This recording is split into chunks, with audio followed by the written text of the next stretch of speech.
The sun rose slowly over Hope Farm, painting the sky with orange hues that reflected in the dewdrops scattered across the vast green fields.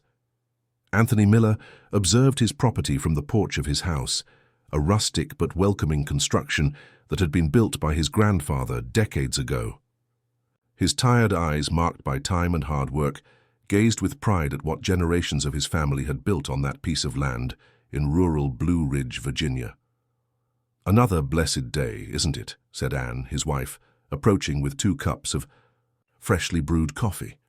Anthony smiled, accepting the steaming beverage with gratitude. "Yes, my love. Each sunrise on this land is a renewed blessing." Anne leaned on her husband's shoulder, and together they contemplated the horizon. 25 years of marriage had strengthened their union in a way that words couldn't express. They shared not only love for each other, but also for the land that sustained them. The aroma of coffee mingled with the smell of damp earth and fresh grass. In the distance, the cattle began to move, guided by Jack, the farm's longest-serving employee, who had worked there since before Luke and Faye, the couple's children, were born. "Dad," called Faye, a 22-year-old woman rushing out of the house, "the tractor has a strange problem. Luke is trying to fix it, but I think we'll need to call a mechanic." Anthony frowned. The tractor had been serviced just 2 weeks ago and shouldn't be having problems so soon. Strange, and let's take a look. In the equipment shed, Luke, the eldest son at 24, was bent over the tractor's engine with a frustrated expression on his face. "I don't understand, Dad. It looks like someone tampered with it. An important part of the ignition system is missing." Anthony examined the engine carefully. Luke was right. It wasn't natural wear, but the absence of a part that had clearly been removed. "Are you sure you didn't put it somewhere else when you did the maintenance?" "Absolutely, Dad. I would never remove this part. Besides, look here." Luke pointed to tool marks that seemed recent. "Someone messed with this after the maintenance."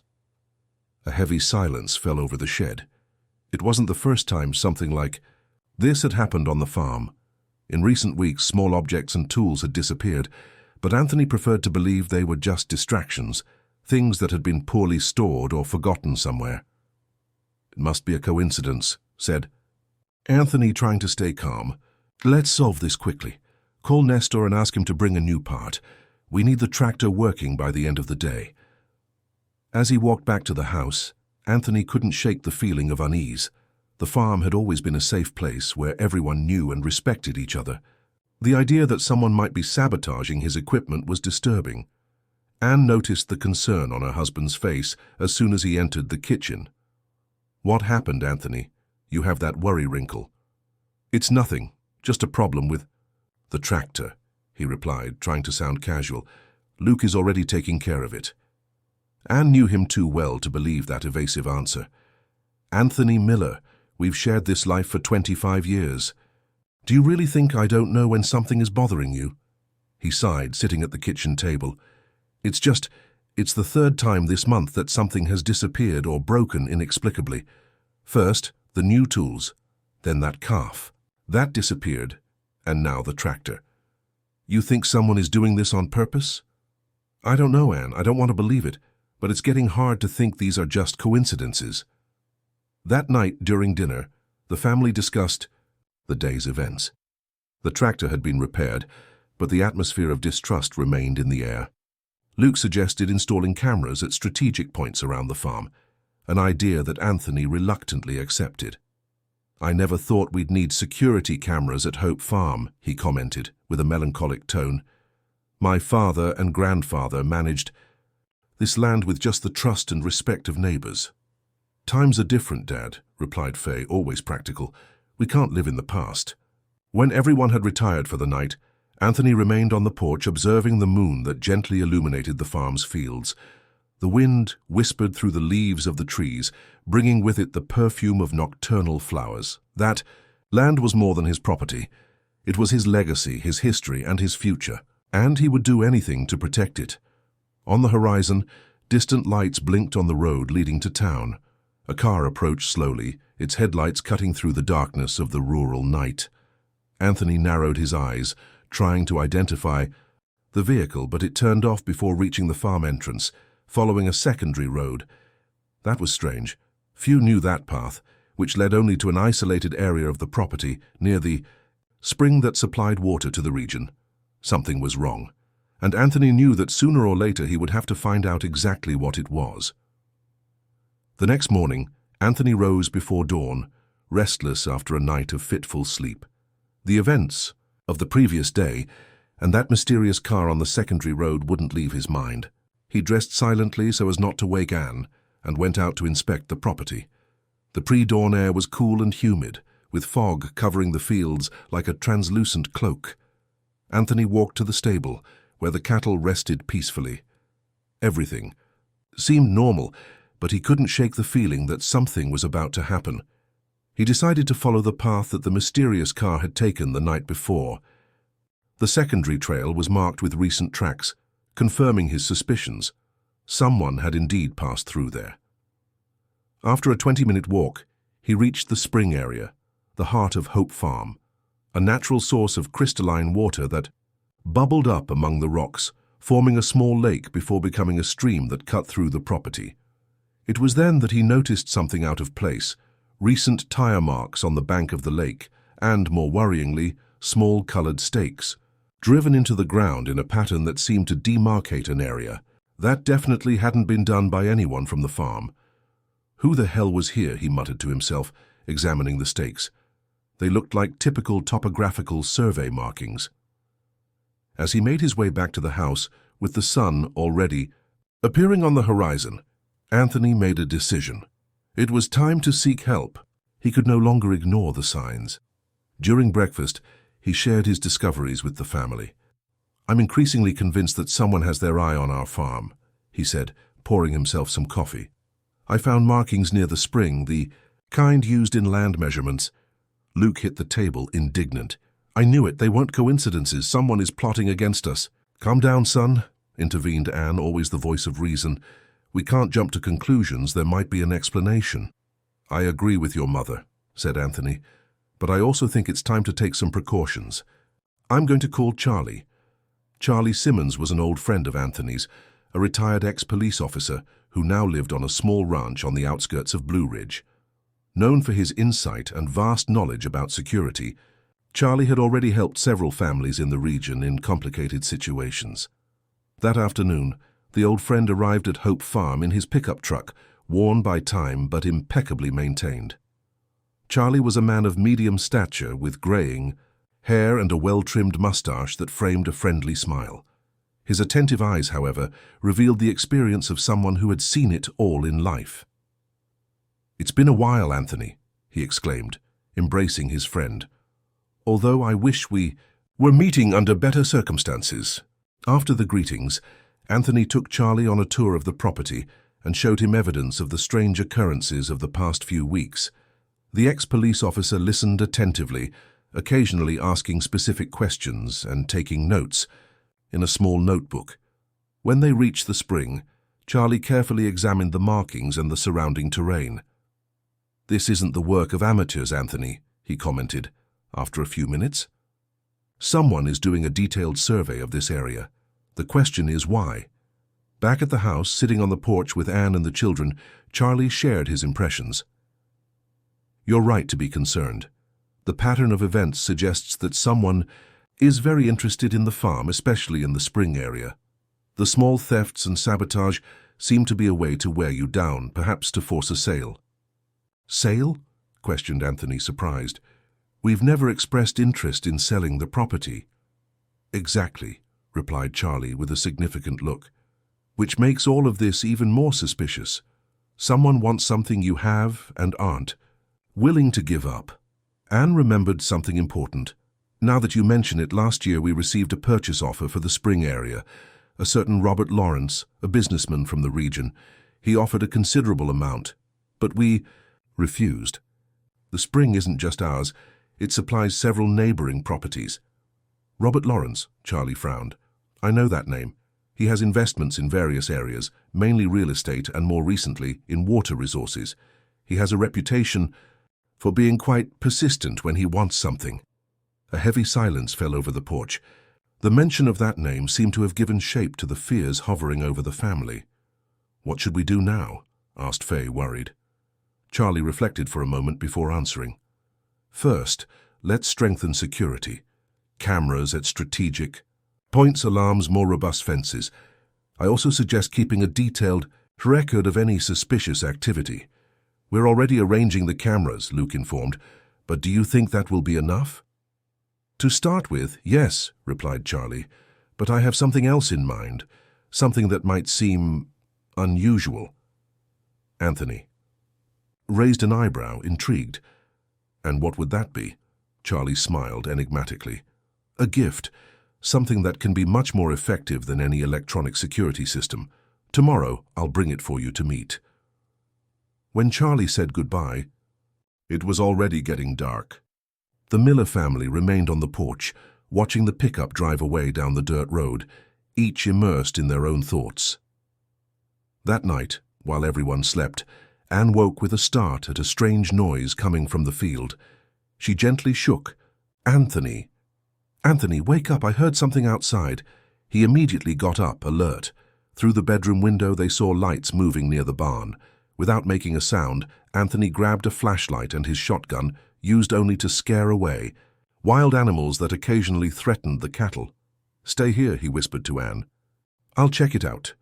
Before he could leave, the farm's alarm system went off, a shrill sound that cut through the silence of the night. The lights near the barn immediately went out, and the sound of a motor being hastily started was heard. When Anthony and Luke reached the barn, the intruders had already fled.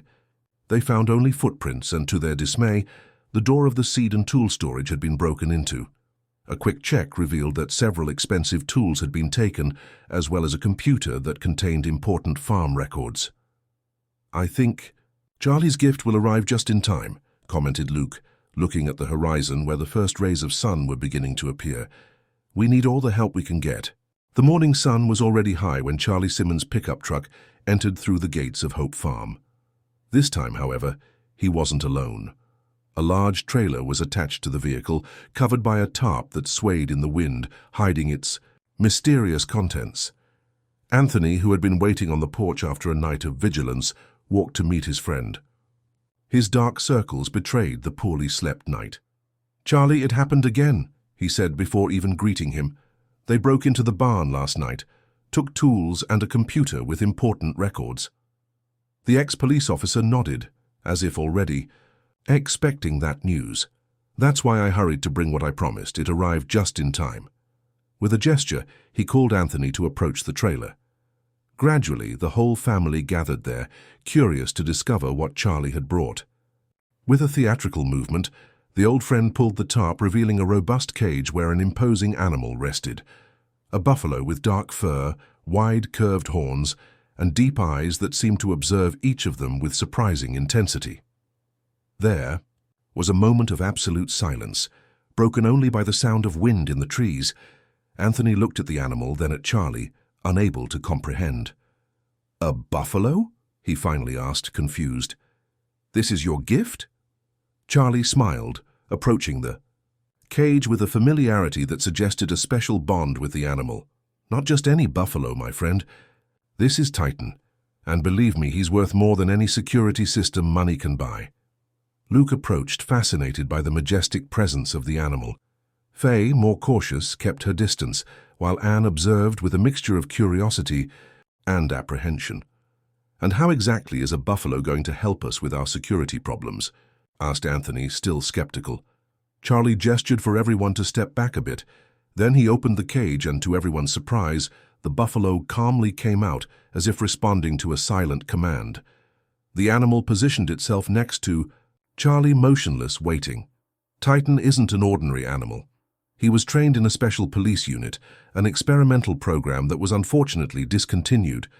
These animals have senses much more acute than ours, and can be trained to detect threats that would go unnoticed by humans and even electronic equipment. This sounds like something from a movie, Charlie, commented Anne, still hesitant. I understand. Your skepticism, replied the ex-police officer. But I can assure you it's real.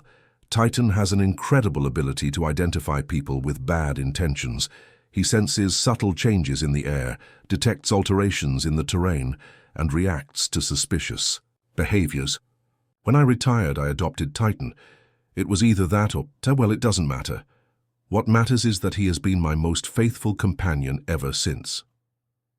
As he spoke, Charlie made discreet gestures with his hand, which the buffalo seemed to understand perfectly. The animal began to walk around the group, its steps heavy but surprisingly silent for an animal of its size.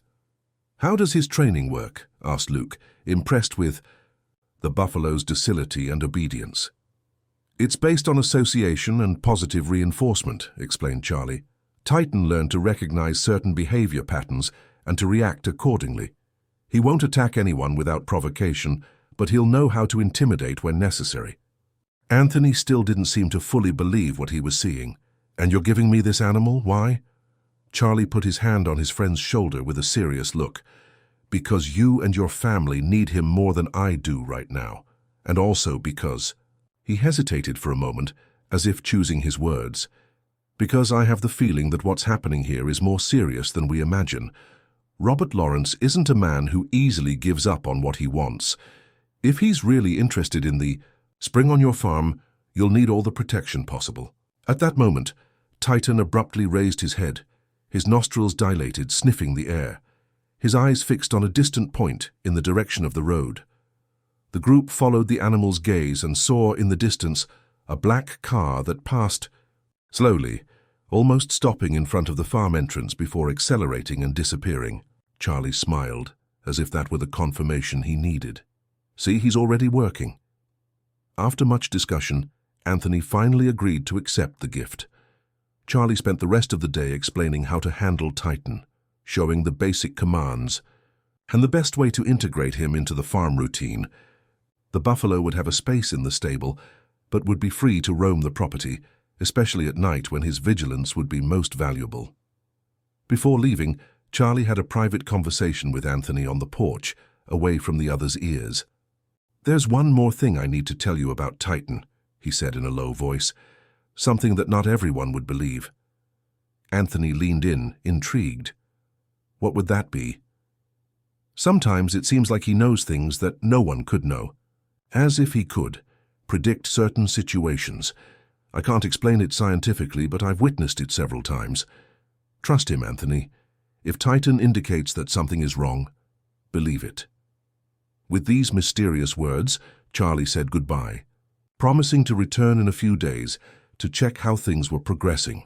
That night, as the family prepared for bed, Anthony went to the stable to check how Titan was adapting. He found the buffalo awake, his eyes gleaming in the half-light. He approached cautiously, still not entirely comfortable with the animal's presence. "So you're going to help us protect our home, is that it?" he murmured, more to himself than to the buffalo. To his surprise, Titan moved his head as if nodding, his eyes fixed on Anthony's. There was something in that gaze, an intelligence, that seemed to transcend common understanding about animals. A shiver ran down Anthony's spine. Charlie's words echoed in his mind. Perhaps there really was something special about this buffalo, or maybe he was just too tired and starting to imagine things. As he returned to the house, he couldn't help but noticed that Titan had his eyes turned towards the direction of the spring, as if standing guard, protecting the heart of Hope Farm. From inside the house, Anne watched her husband returning from the stable, his silhouette cut out against the starry sky. She wondered if that unusual gift from Charlie would really be the solution to their problems, or just the beginning of something even more complex. So of one thing she was certain: the peace they had known for so many years at Hope Farm now seemed only a distant memory. The following days passed in a tense calm at Hope Farm. Titan's presence brought a strange sense of security mixed with the constant reminder that something threatening loomed over the property. The buffalo adapted quickly to the farm routine, familiarizing himself with the terrain and especially with each family member. Luke was the first to create a special bond with the animal. The young man spent hours observing Titan, fascinated by the buffalo's behavior that seemed to map every inch of the property with almost scientific precision. "He has a routine, Dad," commented Luke during dinner, a week after Titan's arrival. "I noticed that he visits the spring 3 times a day, always at the same times, as if he were making programmed rounds." Anthony nodded, increasingly impressed with the animal. I also noticed that he always stops at that high point, near the old oak tree. From there you can see practically the entire property. A strategic point, concluded Fay, who initially had been wary of the buffalo, but now was beginning to admire him too.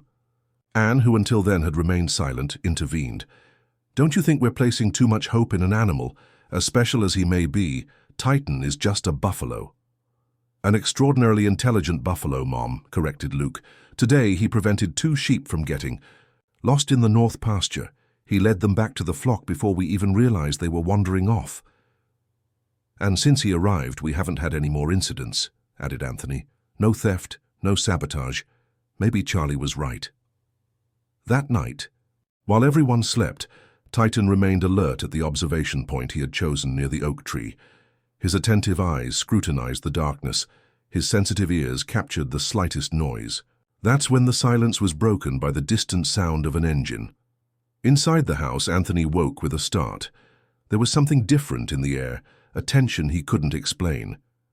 He got up silently so as not to wake Anne and went to the window.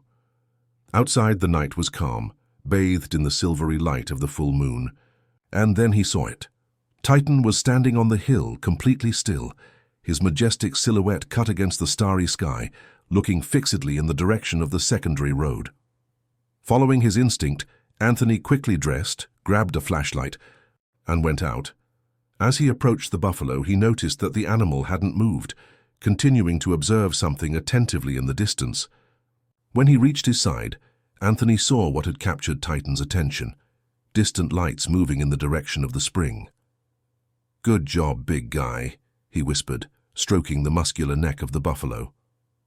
Silently, guided by Titan, Anthony approached the spring. The buffalo moved with surprising agility for his size, almost without making a sound. When they reached a safe distance, they hid behind a group of bushes. What they saw confirmed Anthony's worst fears. 3 men were working in the spring area, installing what appeared to be measuring equipment. They conversed in low voices, but occasionally words like aquifer, capture, and contract reached Anthony's attentive ears. One of the men, taller, and apparently leading the operation, constantly consulted a tablet, guiding the other 2. Anthony couldn't see his face clearly, but there was something familiar about his posture and the way he gestured. "We need to finish this today," said the tall man with authority. "Lawrence wants the complete data by tomorrow afternoon. He has an important meeting at City Hall." Upon hearing the name Lawrence, Anthony felt a chill, so his suspicions were correct. Robert Lawrence was indeed behind these incidents. Suddenly Titan tensed, his nostrils dilated, and a low snort escaped his throat. One of the men heard and immediately alerted the others. "Someone's here," he whispered nervously. "I heard something moving in the bushes." The leader of the group pulled out a powerful flashlight, sweeping the surrounding area. Anthony crouched even lower, trying to blend with the shadows. Titan, surprisingly, remained completely still, as if he understood the need for stealth. "Must be some wild animal," said the third man, visibly anxious to finish the job and get out of there. "Let's just get this done." The flashlight beam passed within inches of where Anthony and Titan were hiding, but fortunately the bushes provided enough cover. After a few tense moments, the men returned to work, now more hurried and vigilant. Anthony decided he had seen enough. He needed to return to the house and call Charlie immediately. However, as he tried to retreat, he stepped on a dry branch that broke with an audible snap. "There!" shouted one of the men, pointing the flashlight directly at the spot where Anthony was. With no time to think, Anthony prepared to run, but before he could move, Titan took the initiative. The buffalo suddenly emerged from the bushes, advancing toward the men with impressive speed. He didn't attack anyone, but his imposing and unexpected presence caused panic. "It's a buffalo!" one of them shouted, dropping the equipment in his haste to flee. The 3 ran toward the jeep parked below, abandoning their equipment. Titan chased them only to a certain distance, as if his objective was merely to drive them away, not harm them. The vehicle departed in a hurry, the headlights cutting through the darkness as it disappeared down the secondary road. When silence returned, Anthony came out of his hiding place, still trying to process what he had just witnessed. He approached the abandoned equipment. It was a sophisticated device for measuring underground water flow. In addition, he found a tablet that one of the men had dropped in the flight. Next to the equipment, there was also something Anthony didn't expect: a walkie-talkie. Someone was monitoring the operation from a distance. This meant the plan was even more elaborate than he imagined. "Come on, Titan," he said, collecting the tablet and the radio. "We need to alert the family."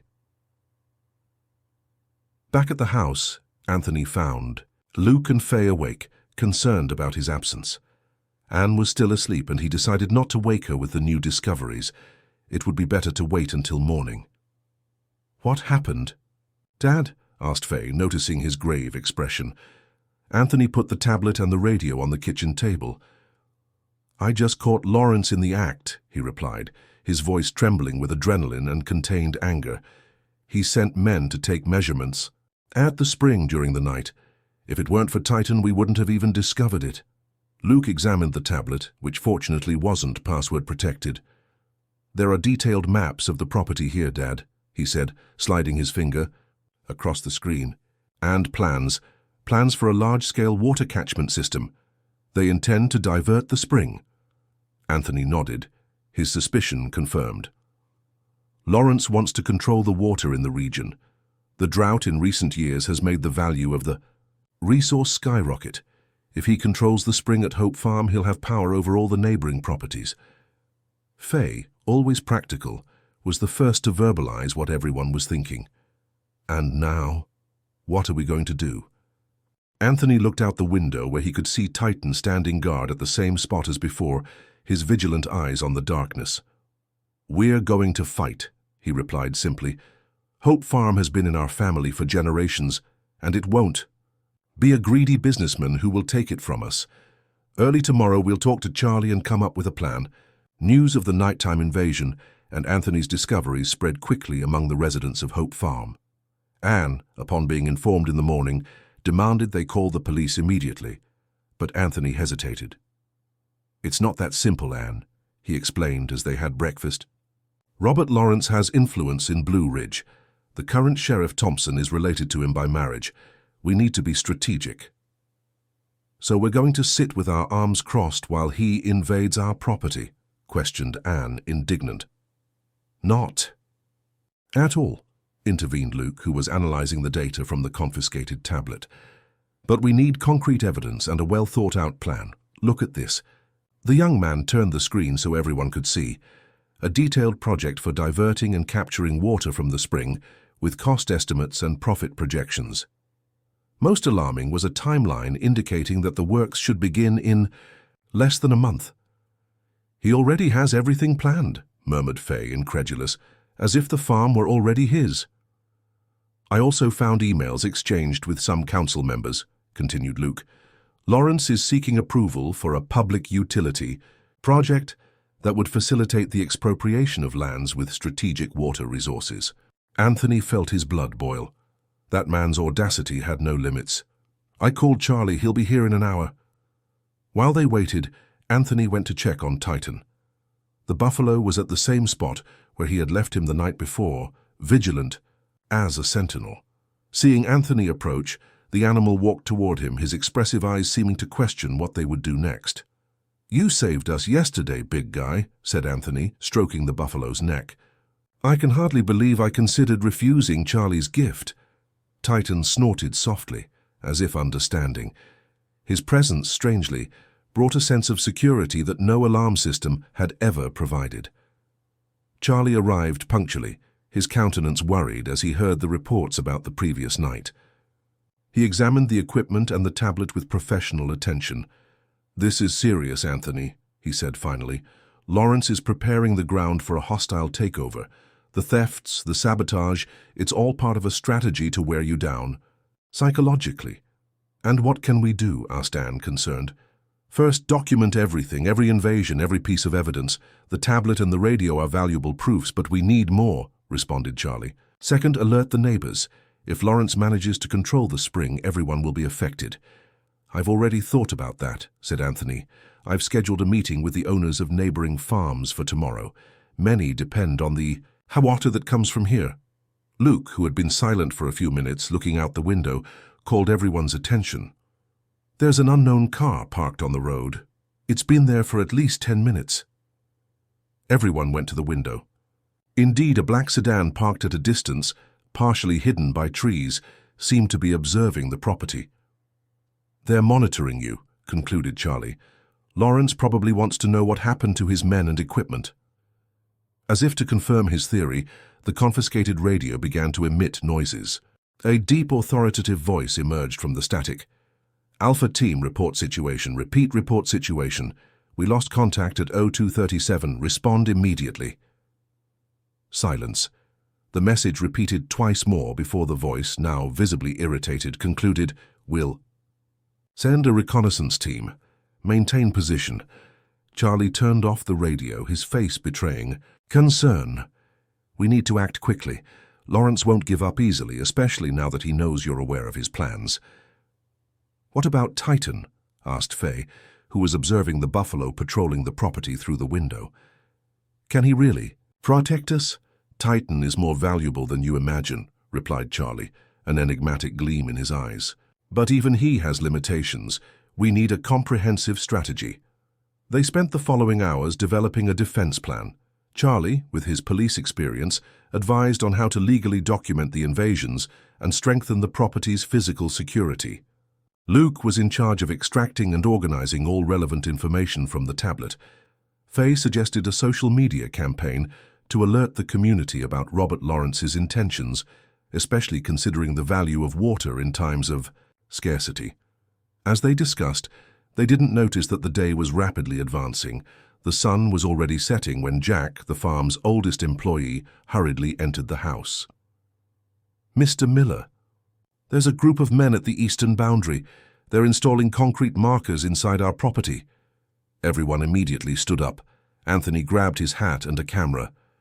"Let's document this. Luke, come with me. Faye, stay with your mother and Charlie." "No way," protested Anne. "This is my home too, and I'll defend what's ours." There was no time for arguments. The group followed Jack to the eastern boundary, a more remote area of the farm, near a small grove that connected with the neighboring property, currently unoccupied, and coincidentally recently acquired by a company they would later discover was a subsidiary of Robert Lawrence. In the distance, they saw 5 men working on installing concrete markers, clearly within the boundaries of Hope Farm. They were accompanied by a surveyor who constantly consulted a high-precision GPS. "They're remarking the boundary to take part of our land," whispered Anthony, furious. "Land that includes part of the Springs watercourse." With camera in hand, he began recording the illegal action. Luke, in turn, used his cell phone to do the same, ensuring they would have multiple pieces of evidence. That's when one of the men spotted them. "Hey, there, this is an operation authorized by the city council," he shouted, walking toward the group. "You're on private property without authorization," replied Anthony, keeping calm but firm. "I demand that you leave immediately." The man, a burly individual with a security vest, smiled unpleasantly. "I'm afraid there's a misunderstanding, Mr. Miller. We're just correcting an old inaccuracy in the demarcation. This area," he pointed to a map on his tablet, "legally belongs to Lawrence Enterprises Corporation, according to recently approved documentation." "That's absurd," exclaimed Anne, indignant. "This land has been in the Miller family for 3 generations. We have all the documents that prove it." "We suggest you consult your lawyer, ma'am," replied the man with false courtesy. "Meanwhile, we'll continue our work as planned." The tension was palpable. Anthony knew that a direct confrontation could be dangerous, especially considering the number of men and the fact that they seemed prepared for resistance, but he also couldn't simply allow them to invade and remark his property. It was at that moment that a low, resonant sound cut through the air. Everyone turned to see Titan emerging from the grove, his imposing figure immediately capturing attention. The buffalo didn't attack, but strategically positioned himself between the intruders and the Miller family, his eyes fixed on the men, nostrils dilated, an intimidating presence in his controlled quietness. The effect was immediate. The workers instinctively backed away, clearly not prepared to deal with an adult buffalo. The group's leader tried to maintain his composure, but his voice betrayed his nervousness. "What is this? You can't use an animal to threaten us. That's illegal." "Titan is a farm animal, free to roam our property," replied Charlie, with the authority of someone who knows the law. "Unlike you who are trespassing on someone else's property and trying to alter boundary markers, which constitutes a crime under Article 161 of the Criminal Code." The man hesitated, clearly not expecting such a legally well-founded resistance. "We have orders," he began, but was interrupted by the sound of a vehicle approaching. A luxurious SUV appeared on the dirt road, stopping near the group. From the vehicle descended a middle-aged man, elegantly dressed, with an air of natural authority. His cold eyes quickly analyzed the scene before fixing on Anthony. "Mr. Miller, I presume," he said, extending a hand that wasn't accepted. "Robert Lawrence. I believe we have much to discuss." The air seemed dense, charged with the tension of the moment. Robert Lawrence remained with his hand extended, a confident smile on his well-shaven face, while Anthony stared at him firmly, refusing to shake his hand. The businessman finally withdrew his hand, without losing his composure. "I see we've gotten off on the wrong foot," commented Lawrence, adjusting the gold watch on his wrist. "Understandable, given the circumstances, but I believe rational men can resolve their differences in a civilized manner. Don't you agree?"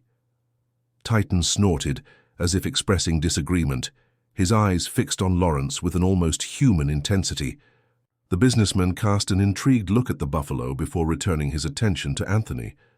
"Interesting mascot you have there. I didn't know you raised buffalo." "Titan isn't a mascot," replied Anthony dryly. "And you're trespassing on my property, Lawrence.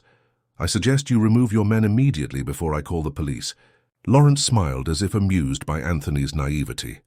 "Police? Well, Mr. Miller, there's no need to involve the authorities in a simple misunderstanding about land boundaries. I'm here precisely to resolve this in the most amicable way possible." There's nothing to resolve," intervened Anne, stepping forward. "Hope Farm's boundaries are clearly documented for generations. What your men are doing is illegal." "Old documents frequently contain inaccuracies, Mrs. Miller," replied Lawrence with false cordiality. "Modern technology allows us more exact corrections. But I see this isn't the moment for technical discussions." The businessman made a gesture to his men, who immediately stopped their demarcation work. Then he addressed Anthony again. "How about we continue this conversation in a more comfortable environment? I have a proposal that I believe would be in your family's interest." Anthony exchanged glances with Charlie, who nodded discreetly, knowing Lawrence's plans could be advantageous as long as they remained cautious. "All right, we can talk on the house porch," agreed Anthony. "But your men stay here and stop any kind of work until we resolve this." "Fair enough," agreed Lawrence with a magnanimous gesture. "Moretti, wait with the team. We'll continue later." The way back to the house was made in a silence charged with tension. Titan followed right behind the group, like an attentive guardian, his steps heavy but surprisingly silent for an animal of his size. Lawrence occasionally cast curious glances at the buffalo, as if trying to decipher something. On the porch of the main house, Anne served coffee, maintaining the tradition of rural hospitality even under the circumstances. Lawrence settled into a chair, evaluating the property with calculating eyes. "Beautiful farm you have here," he commented, sipping some coffee. "Fertile land, well cared for. But the real treasure is that spring, isn't it?" "The spring serves several properties in the region," replied Anthony. "It's not just ours, it's a common good." Lawrence smiled, placing the cup on the table. "And that's exactly why I'm here, Mr. Miller. You see, we live in times of water scarcity. Studies indicate that the coming decades will be even drier. Water will be the new gold, and whoever controls this resource will have power over everyone who depends on it," completed Charlie, who was observing Lawrence attentively. "That's what you want, isn't it, Lawrence? Control." The businessman adjusted himself in the chair, unfazed by the direct accusation. "Prefer to call it efficient resource management. My company has the technology and capital to maximize the potential of that spring, benefiting the entire region. Imagine controlled distribution, modern irrigation, even premium mineral water bottling. The economic benefits would be immense. For you, retorted Luke, who until then had remained silent, while the families who depend on free water are at your mercy. Lawrence sighed as if dealing with stubborn children.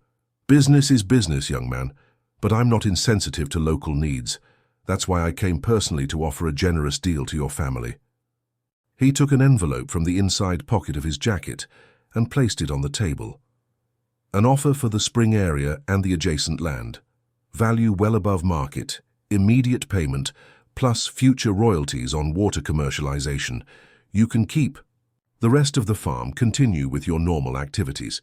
Anthony didn't even touch the envelope. It's not for sale, Lawrence. Neither the spring nor an inch of this land. Be reasonable, Miller, insisted Lawrence, his tone now harder. This offer won't be on the table forever. Things can get complicated for those who oppose progress. Is that a threat? Questioned Anne, her eyes flashing with indignation. Merely a statement of reality, ma'am, replied Lawrence, returning to a cordial tone. Development is inevitable. If not through friendly agreements, there are other legal paths. Expropriation for public utility, for example, which you're already conveniently arranging. They're with your contacts at City Hall, intervened Charlie, with knowledge of the matter. We discovered your plans, Lawrence. The documents on the tablet your men abandoned last night are quite revealing. Lawrence's expression hardened for an instant, but he quickly regained his composure. I don't know what you're talking about, and I suggest caution with unfounded accusations. I may not be so understanding next time. It was at this moment that Titan, who had been silently observing from the porch entrance, advanced a few steps, positioning himself next to Anthony. Lawrence, for a brief moment, seemed genuinely disturbed by the buffalo's presence. Control your animal, Miller, he said, a slight tremor in his voice. Titan knows how to recognize threats better than any of us, replied Anthony with a slight smile. And it seems he's identified one.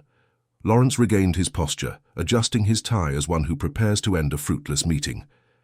I see we won't reach an agreement today. Regrettable. He stood up, collecting the untouched envelope. Think carefully, Miller. The offer remains valid for 48 hours. After that, well, things will follow their natural course. Nothing will change in 2 days or in 2 years, Lawrence, replied Anthony, also standing. Hope Farm is not for sale. The businessman nodded slowly, as one who accepts a challenge. Everyone has a price, Miller. It's just a matter of finding it. As Lawrence was heading to his SUV, Faye, who had been silently observing everything, approached him. Mr. Lawrence, I have a question before you leave. The businessman stopped, intrigued by the young woman's approach. Yes, miss? Have you considered the environmental impact of your project, or the effect it will have on families in the region when you start charging for water that has always been free? Lawrence studied Faye for a moment before responding. Business has impacts, young lady. Some win, others need to adapt. That's how the world works. Not our world, replied Faye with a firmness that surprised even her parents, and we're going to fight to keep it that way. Lawrence smiled, but his eyes remained cold. I admire your passion, young woman, but I suggest you channel it into battles you can win. With those words, he entered his vehicle and departed, leaving a cloud of dust behind. His men, who were waiting at a distance, also began gathering their equipment. Back on the porch, the family gathered to process what had happened. He won't give up easily, commented Charlie, worried. Lawrence has resources and influence. This was just the first direct attack. And what do we do now? Asked Anne, the concern evident in her voice. We need to act on multiple fronts, replied Anthony, determined. Legally, community-wise, and if necessary, physically to protect our land. The meeting with the neighbors tomorrow will be crucial, added Luke. If everyone understands that the problem affects all of them, we'll have more strength. Faye, who had sat on the porch steps petting Titan, stood up with a determined expression. I have an idea. Let's use social media to expose Lawrence's plans. We can start an awareness campaign about the importance of the spring for the entire region. If we create enough public pressure, he'll have more difficulty advancing with his plans. Charlie nodded, impressed. A modern approach to an old problem. It might work. As they discussed strategies, they didn't notice they were being observed from a distance. A man with binoculars, hidden among the trees on the adjacent hill, monitored every movement at the house. Beside him, a long-range listening device captured fragments of the conversation. The sun was beginning to set on the horizon, casting long shadows over Hope Farm. The battle had only just begun, and both sides knew the next few days would be decisive. Titan, as if sensing the tension in the air, strategically positioned himself near the property entrance, his vigilant eyes fixed on the road where Lawrence had departed. Inside the house, Anthony opened an old wooden box that held the family documents. Among yellowed deeds and old photographs, he searched for information that could strengthen his position. That's when he found a diary belonging to his grandfather, containing detailed records about the spring and an agreement made decades ago with other families in the region, a document that could completely change the game. The following morning brought unusual movement to Hope Farm. Several pickup trucks and cars parked in the main yard. Growers from the region gathered at the large table under the century-old tree that, for generations, had served as a meeting point for important decisions. Anthony, with his grandfather's diary in hand, waited for everyone to settle. Anne served coffee and homemade bread, while Luke and Faye organized maps and documents on an improvised table. Charlie remained slightly apart, observing the movement with attentive eyes. Titan, meanwhile, grazed peacefully at a respectful distance, but his imposing presence didn't go unnoticed by the visitors. "I thank you all for coming," began Anthony when the last guest was seated. "As you know, I called this meeting to discuss something that affects not only Hope Farm, but all properties in the region." A murmur ran through the group. Although most had heard rumors about Robert Lawrence's intentions, few knew the complete details. "Robert Lawrence is planning to take control of the spring that supplies our lands," continued Anthony, getting straight to the point. "Just yesterday he was here offering money for the spring area, and when I refused, he didn't hesitate to threaten more persuasive methods." James Parker, owner of the property to the north, rose agitatedly. "That explains the visit I received last week. A representative from his company showed up, offering to install a modern irrigation system, in exchange for me signing an exclusivity contract for water supply. I thought it was strange at the time, but now it all makes sense." Other farmers began to share similar experiences: suspicious offers, unexpected visits from water consultants, partnership proposals too good to be true. A clear pattern emerged. Lawrence was strategically surrounding all property owners dependent on the spring at Hope Farm. "He's playing a chess game where each of us is just a piece," commented Matthew Olson, an elderly farmer respected for his wisdom. "First he isolates us, then makes us dependent, and finally dictates the rules." "Exactly," agreed Anthony. "But I found something last night that could completely change this situation." With reverence, he opened his grandfather's old diary, marked at a specific page. "In 1937, my grandfather, Frank Miller, established a formal agreement with the property owners of that time, registered with the county. The document establishes that the spring at Hope Farm is a common good, whose use must be shared among all properties in the Clearwater's river basin." The revelation caused a stir among those present. Anthony continued, "The agreement specifies that no owner, including those of Hope Farm, can sell, transfer, or alter the natural course of the spring without the unanimous agreement of all signatories or their legal heirs. This means Lawrence can't buy the spring even if you wanted to sell," asked Peter Adams, a young farmer who had recently inherited his father's farm. "Exactly," confirmed Charlie, approaching. "It's a binding agreement that transfers with the land, not with the owners. In legal terms, it's what we call a perpetual water easement."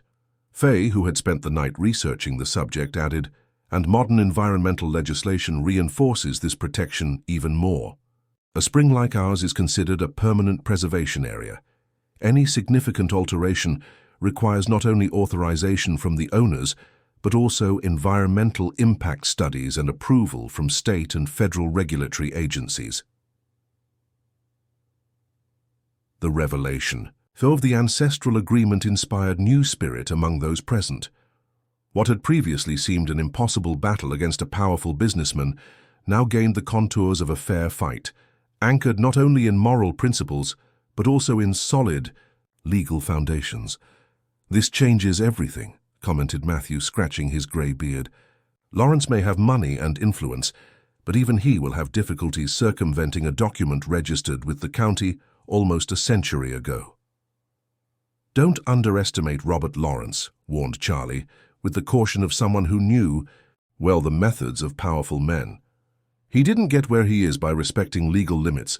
We need to be prepared for more aggressive tactics." As if to confirm his words, Luke, who had momentarily stepped away to check his cell phone, returned with a worried expression.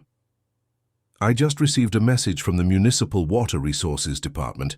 It seems Lawrence has filed a request to revise the boundaries of the Springs Preservation Area, claiming a need for modernization of regional water management." "He doesn't waste time," murmured Anthony. "And there's more," continued Luke. "There are rumors that he's trying to unearth an old colonial law that would give the county the right to expropriate areas with strategic water resources through financial compensation." A heavy silence fell over the group. The newly discovered hope seemed threatened by this new information. It was then that Faye, who had been quiet for a few minutes, stood up with determination. "We can't just defend ourselves. We need to be proactive," she declared, with a conviction that surprised even her parents. "While you were discussing the agreement, I was sending messages to some contacts in the state capital. One of them is an environmental journalist and was very interested in our story." All eyes turned to the young woman, who continued with growing confidence. "He suggested transforming this into a public campaign. Free waters of Blue Ridge. The idea is to expose Lawrence's plans, mobilize the community, and attract attention from the state media. If we can make enough noise, Lawrence will have more difficulty acting in the shadows." Anne looked at her daughter with evident pride. "Faye has always had that fighting spirit," she commented with a smile. "I think she inherited it from her grandfather." Faye's proposal was received with enthusiasm by those present, each property owner committed to mobilizing their own networks of contacts, and quickly an action plan began to take shape. An online petition, testimonials recorded on video, a community event in the central square of Blue Ridge to raise awareness among the urban population. As the meeting proceeded with renewed energy, no one noticed the discreet presence of a drone that was flying over the property at a considerable height, its high-definition cameras capturing every detail of the meeting, except Titan. The buffalo had interrupted his grazing and kept his gaze fixed on the small dot in the sky, as if he understood exactly what it meant. By late afternoon, when the last guest left the farm, the Miller family gathered on the porch to process the day's events. The sun was setting on the horizon, tinting the sky with shades of orange and pink that reflected in the crystalline waters of the stream that cut through the property. Commented Anthony, visibly tired but satisfied. "I think we have a real chance of winning this battle." Charlie, who had accepted the invitation to dine and stay overnight at the farm, was more cautious. "Lawrence won't give up easily. Today's meeting will certainly reach his ears, if it hasn't already." As if to confirm his words, Anthony's cell phone vibrated with a message. He read it in silence, his face gradually hardening. "It's from Lawrence," he said finally. "He's requesting a meeting tomorrow at City Hall. He says he has a final proposal that would be in my interest." "Toe here." Anne placed her hand on her husband's shoulder. "What are you going to do?" Anthony reflected for a moment before responding. "I'll meet him. We need to know what he's planning, but I won't go alone." He looked at Charlie, who nodded in silent understanding. "I'll be with you, old friend," assured the ex-police officer. "And I suggest we bring one more ally." Everyone followed his gaze toward Titan, who remained vigilant in the pasture, his imposing silhouette cut against the twilight sky. "A buffalo at City Hall?" questioned Luke with a slight smile. "Not inside the building, of course," clarified Charlie, with a mysterious gleam in his eye. "But his presence nearby could be providential." That night, while everyone slept, Titan remained awake, his attentive eyes fixed on a specific point in the forest adjacent to the property. Hours later, almost at dawn, his suspicions were confirmed when a dark figure emerged from among the trees, moving furtively toward the spring area. The buffalo didn't move immediately. He patiently observed as the intruder, equipped with measuring instruments, worked in the darkness. Only when the man began to install what appeared to be a device near the main source of the spring did Titan act. With movement surprisingly silent for an animal of his size, he approached from behind. The intruder, concentrated on his task, only noticed the buffalo's presence when it was too late to flee. Morning dawned with a clear sky and radiant sun over Hope Farm, as if nature wanted to witness the decisive confrontation that was about to happen. Anthony woke up early as usual, but immediately noticed something was different. There was an unusual commotion coming from the area near the spring. He hurriedly dressed, and upon leaving the house, found Luke and Jack, the farm's oldest employee, talking agitatedly. "What's happening?" asked Anthony, feeling the tension in the air. "Dad, you need to see this," replied Luke, guiding him toward the spring. What Anthony saw upon arriving there left him momentarily speechless.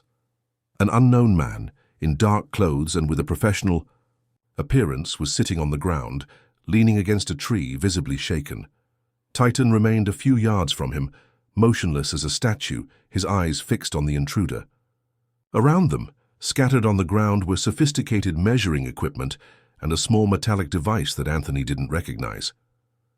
"We found him like this when we came to check on the animals at dawn," explained Jack. "The buffalo won't. Let him move. Every time he tries to stand up, Titan advances a step." The man, noticing Anthony's arrival, seemed momentarily relieved. "Thank God.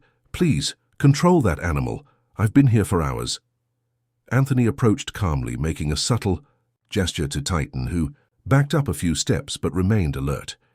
"Who are you and what are you doing on my property?" he asked with a calmness that contrasted with the tension of the situation. The man hesitated, clearly calculating his options before responding. "I'm a technician hired to do soil analysis. There must be some misunderstanding." "At 5 in the morning, without authorization?" questioned Luke, pointing to the equipment. "And since when does soil analysis require devices to be installed directly? In the spring?" At that moment, Charlie appeared, having been alerted by Faye about the commotion. He quickly examined the device on the ground. "This is a flow and water quality measurement sensor with remote transmission capability," he explained with the expertise of someone who knew surveillance equipment well. "Someone wanted to monitor the spring from a distance." The man paled, realizing his lie had been easily exposed. "I'm just following orders," he muttered, avoiding looking directly at Anthony. "Lawrence wants precise data before today's meeting." "Data obtained illegally," retorted Charlie.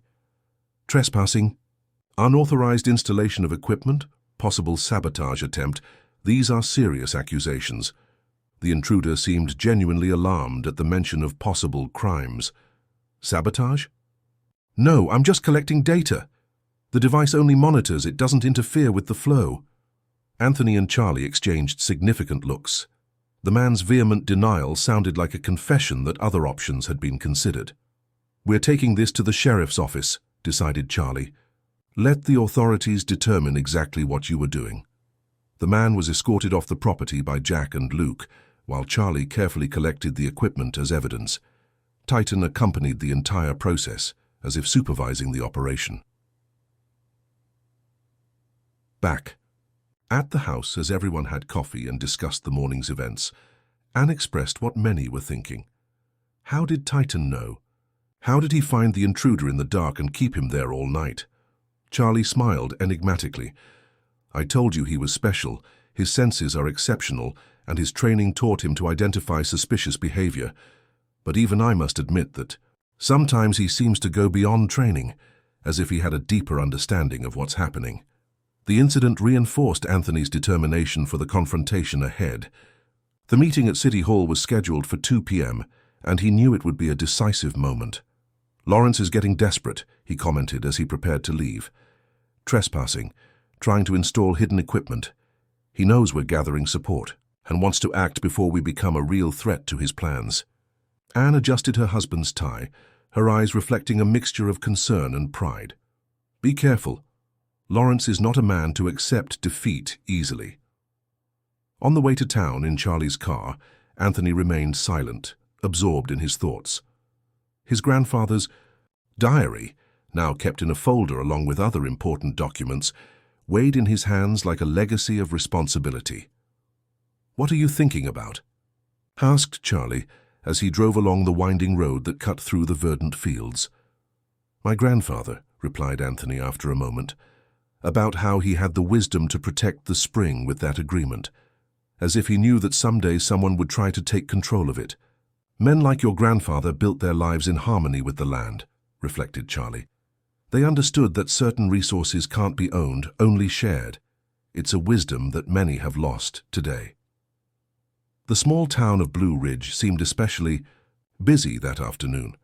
As they approached City Hall, a modest two-story building in the central square, they noticed something unusual. A group of people gathered outside, some carrying posters. "What's going on?" asked Anthony, surprised.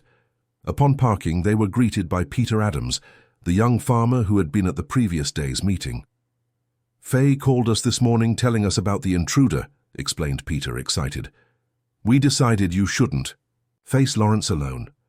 The news spread and, well," he gestured to the growing group of people, "it seems all of Blue Ridge wants to witness this meeting." Among those present, Anthony recognized not just farmers and growers, but also merchants from town, local school teachers, and even the parish priest. An improvised banner read, "Free Waters of Blue Ridge," the name of the campaign suggested by Faye. Inside City Hall, the tension was palpable. Mayor Harrison, a middle-aged man known for his ability to please everyone without committing to anyone, received them with poorly disguised nervousness. "Gentlemen, good that you've arrived. Mr. Lawrence is already in the meeting room." He cast an apprehensive look at the window, where he could see the growing crowd. "We weren't expecting so much public interest." Robert Lawrence waited in the meeting room, accompanied by two men in suits whom Anthony presumed to be lawyers. His face betrayed irritation when he saw Charlie enter with Anthony. "I was expecting a private conversation, Miller," he commented coldly. "And I was expecting you to respect the boundaries of my property," retorted Anthony, placing on the table a photograph of the intruder captured that morning. "Your employee was quite cooperative after my buffalo kept him under surveillance all night." Lawrence ignored the provocation, adjusting his tie in a gesture that betrayed his discomfort. "Let's get to the point. I have a new proposal for you, one that I believe is quite generous considering the circumstances." He opened an elegant leather portfolio, removing a meticulously prepared contract. "I'm willing to increase the offer by 30%. In addition, I guarantee employment for your workers in the new enterprise and a consultant position for you with a substantial annual salary." Anthony didn't even look at the documents. "I'm not interested in selling, Lawrence, not for that value, not for double." The businessman sighed like someone who needs to explain something obvious to a stubborn child. "Look, Miller, I have here," he indicated one of the lawyers, who promptly opened another folder. "A petition already filed for review of the territorial boundaries of your property, based on colonial records recently discovered. There is also a request for expropriation based on public utility, already under consideration in the governor's office." Mayor Harrison shifted uncomfortably in his chair. "Regional development is a priority, Anthony," he commented, with a hesitant voice. "Mr. Lawrence's project would bring jobs, tourism, and total control over the region's most valuable resource," completed Charlie firmly, "making everyone dependent on a private company for something that has always been a common good." It was Anthony's turn to open his folder, carefully removing his grandfather's diary and the original 1937 agreement, preserved despite the years. This document legally establishes that the spring at Hope Farm is a shared good among all properties in the Clear Waters River Basin. No owner can sell or alter its course without unanimous consent from all signatories or their legal heirs. Lawrence's lawyers immediately requested to examine the document, while the businessman maintained an impassive expression, but his eyes revealed rapid calculations. An old agreement, possibly no longer valid considering changes in legislation, he argued, trying to maintain confidence. Besides, I have the support of important figures in the state government. At that moment, the door to the room opened and a young woman entered without ceremony. Anthony immediately recognized his daughter Faye, accompanied by a man carrying professional filming equipment. "This is Mark Torres, journalist from State TV," announced Faye, with a confidence that surprised everyone.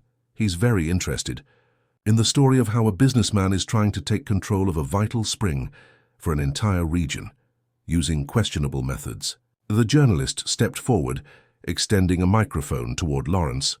"Mr. Lawrence, could you comment on the allegations that your company tried to install clandestine equipment at Hope Farm, or on the testimonies of local property owners who claim they were pressured to sign exclusivity contracts with your company?"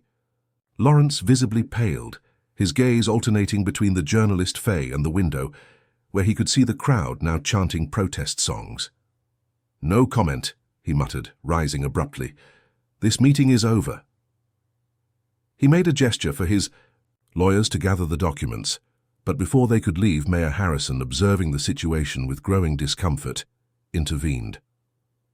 "Gentlemen, perhaps we should consider a solution that meets everyone's interests." "The community's interest is clear," replied Anthony with quiet firmness. "Water is a common good, not a commodity to be controlled by a single individual or company."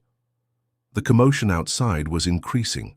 Through the window they could see that the crowd had at least doubled, and to everyone's amazement there was Titan, majestic and imposing, calmly walking among the people who made way with a mixture of respect and admiration. Anne and Luke followed alongside the buffalo like an unlikely escort. Lawrence observed the scene with a mixture of incredulity and frustration. "This isn't over, Miller," he said in a low tone, just for Anthony to hear. "I have resources and patience. And we have something more valuable," replied Anthony calmly. "We have truth on our side, and a rather special guardian."